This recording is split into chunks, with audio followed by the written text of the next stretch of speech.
ئەم بەڕێزانە لێرە بەڕێز نین، لە قیامەتی بەڕێز. نحشر المتقين إلى الرحمن شي وفدا، بوفد بەڕێز و بەڕێکترین بۆ لای خوا. زومەڕا بەش بەش، نەک وەکو جەهەنەمیەکان بە شەق و زلە و تیاڵان بەرەو جەهەنەمیان بن و بەڕای کێشە. ئەمانە بەڕێزەوە بەردەڕۆن. وأمانة إن شاء الله ننجي الذين اتقوا لبردي الصراط خوايان بارزي وبرنابنو وناش سوتين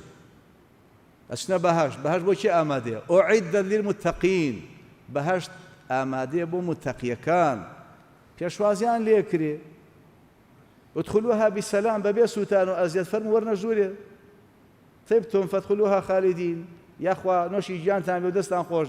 بما أسلفتم في الأيام الخالية بأو رنجيداتان للرجاء لنا وشوكاني دنيا دا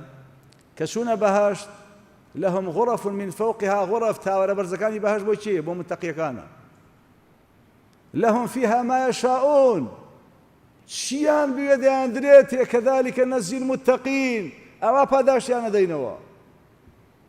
متقية كان برزن والذين اتقوا فوقهم يوم القيامة شون لريا بريزو سرورن لقيامة الشاب بريستين وسرورترين كزلا إخوة سبحانه وتعالى متقية كانا أوانا إن شاء الله لبهاششا في مقعد صدق عند مليك مقتدر برستين شوين هي زيش إخوة شك أخوان برز سرورن أم نجعل المتقين كالفجار عقلتان هبه